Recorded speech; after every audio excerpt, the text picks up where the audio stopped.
বাংলায় কথা বললেই বাংলাদেশি, মুখ্যমন্ত্রীর বিরুদ্ধে ক্ষোভে ফুঁসছে বরাক উপত্যকা। বাংলায় কথা বললেই তাদেরকে বাংলাদেশি বলে চিহ্নিত করা হবে।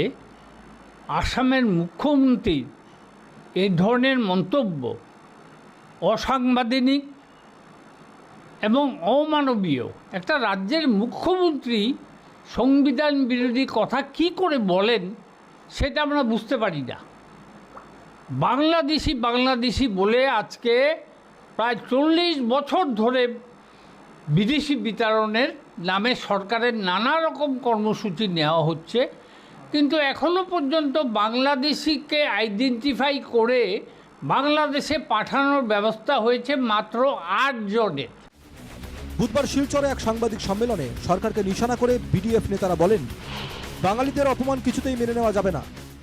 এসব জিনিসের জবাব আজকে আমাদের বিজেপি দলকে দিতে হবে। আসল কথা হচ্ছে, আমরা লক্ষ্য করেছি যে এই যে বিদেশি বিতাড়ন, এটা একটা রাজনৈতিক চক্রান্ত।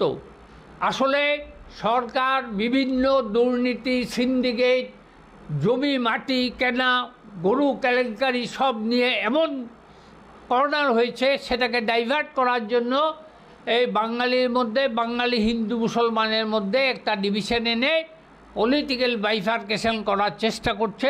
মানুষের দৃষ্টিটাকে ঘুরিয়ে হিন্দু মুসলিম করার চেষ্টা করছে, অথচ তারা জানে না গোয়ালপাড়ায় হিন্দু মুসলিম খ্রিস্টান একসঙ্গে এই উচ্ছেদের বিরুদ্ধে ময়দানে নেমেছে। তাই আমি সাবধান করে দিচ্ছি, মুখ্যমন্ত্রী এই ধরনের মন্তব্য আর করবেন না। এবি আমসু নেতা মঈনুদ্দিন আলীর এক মন্তব্যের পরিপ্রেক্ষিতে মুখ্যমন্ত্রী হিমন্ত বিশ্ব শর্মা বলেছিলেন, সেন্সাসে মাতৃভাষা বাংলা লিখলে সহজ হবে বাংলাদেশিদের শনাক্তকরণ। মুখ্যমন্ত্রী এই মন্তব্যে বরাকে তীব্র প্রতিক্রিয়া সৃষ্টি হয়।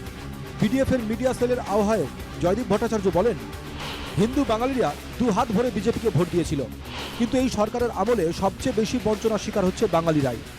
26-এর ভোটের দিকে নজর রেখে বিজেপি দলের আবার সেই হিন্দু মুসলিম রাজনীতি শুরু হয়েছে।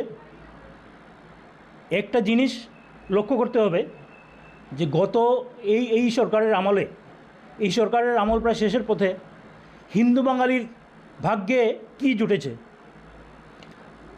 আমরা দেখতে পাচ্ছি যে ঝুলি ভরে হিন্দুরা ভোট দিয়ে বিজেপিকে বারবার জেতাচ্ছেন, তার পরিবর্তে কিন্তু অপমান এবং বঞ্চনা ছাড়া হিন্দু বাঙালিদেরও কিছু জুটছে না।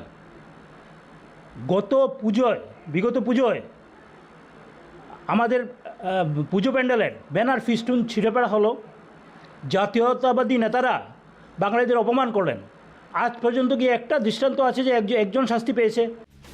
সামনেই বিধানসভা নির্বাচন, তার আগে মাতৃভাষা বিতর্কে জড়িয়ে পড়ল হিমন্তের বিজেপি। ফলে আগামী দিনে প্রত্যাহ্বানের শিকার হতে পারে বরাক বিজেপি।